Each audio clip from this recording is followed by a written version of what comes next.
صبح شام کے اذکار پڑھنا بہت ضروری ہے ہمارے لیے، یہ اللہ تعالیٰ کی حفاظت فراہم کرتے ہیں ہمیں۔ لیکن اگر ہمیں پتہ ہو کہ ہم کیا پڑھ رہے ہیں، ترجمے سے اگر ہم واقف ہو جائیں تو ان کو پڑھنے کا اور مزہ آتا ہے اور لطف آئے گا انشاءاللہ۔ تو آئیے آج ہم ترجمے پہ نظر ڈالیں گے۔ بسم اللہ الرحمن الرحیم۔ آیت الکرسی پڑھنے والا شخص جنات سے محفوظ ہو جاتا ہے۔ اس کی تلاوت آپ کو چینل پہ مل جائے گی، فضیلت کے ساتھ اپلوڈ کی گئی ہے۔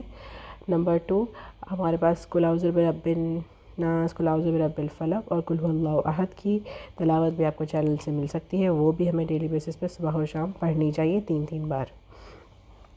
رسول اللہ صلی اللہ علیہ وسلم نے فرمایا، جو شخص فجر کی نماز کے بعد اور مغرب کی نماز کے بعد مندرجہ ذیل کلمہ توحید 10 مرتبہ پڑھے تو اس کے نامہ اعمال میں 10 نیکیاں لکھ دی جاتی ہیں اور 10 برائیاں معاف کر دی جاتی ہیں اور 10 درجات بلند کیے جاتے ہیں، اور یہ دعا بنی اسماعیل میں سے 10 غلام آزاد کرانے کے برابر ہے۔ یہ دعا پڑھنے والا صبح سے شام تک شیطان سے محفوظ رہتا ہے۔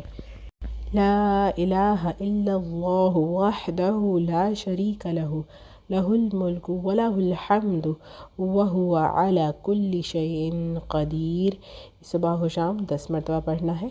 اس کا ترجمہ یہ ہے، اللہ کے علاوہ کوئی عبادت کے لائق نہیں، اکیلا ہے، کوئی اس کا شریک نہیں، اسی کے لیے بادشاہی ہے اور اسی کی حمد ہے اور وہ ہر چیز پر قادر ہے۔ نمبر 4 ہے، بسم اللہ الذی لا یضر مع اسمہ شیء فی الارض ولا فی السماء وہو السمیع العلیم۔ صبح و شام 3 مرتبہ پڑھنا ہے اور اس کا ترجمہ اس طرح سے ہے، اللہ کے نام کے ساتھ جس کے نام کے ساتھ زمین و آسمان میں کوئی چیز نقصان نہیں پہنچا سکتی اور وہی سننے والا جاننے والا ہے۔ جو شخص یہ دعا شام کے وقت 3 مرتبہ پڑھے اسے زہریلے جانور کا ڈنک نقصان نہیں پہنچائے گا۔ اعوذ بکلمات اللہ التامات من شر ما خلق، میں اللہ کے کامل کلمات کی پناہ پکڑتا ہوں اس چیز کے شر سے جو اس نے پیدا کی۔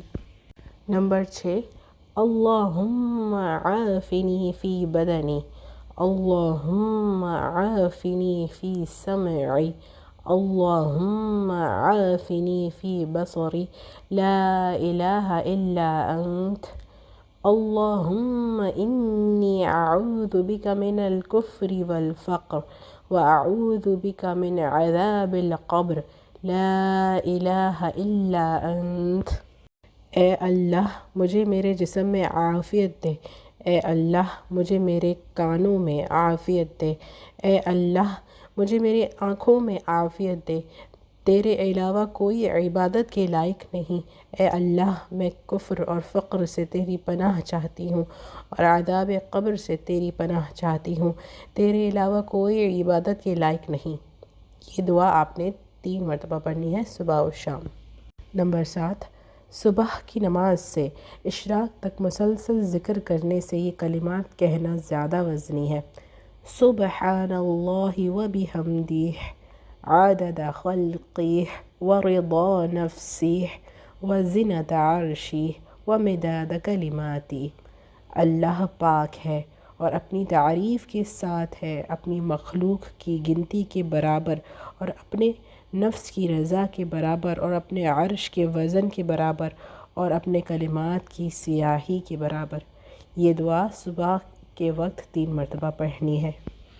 نمبر 8، اصبحنا علی فطرۃ الاسلام وکلمۃ الاخلاص وعلی دین نبینا محمد صلی اللہ علیہ وسلم وعلی ملت ابینا ابراہیم حنیفا مسلما وما کان من المشرکین۔ صبح و شام 1 مرتبہ پڑھیں گے اور صبح جب پڑھیں گے تو اصبحنا لگائیں گے اور جب شام میں پڑھیں گے تو امسینا لگائیں گے۔ ترجمہ، ہم نے صبح شام کی فطرت اسلام اور کلمہ اخلاص پر اور اپنے نبی صلی اللہ علیہ وسلم کے دین پر اور اپنے باپ ابراہیم علیہ السلام حنیف فرمانبردار کی ملت پر، اور وہ مشرک نہیں تھے۔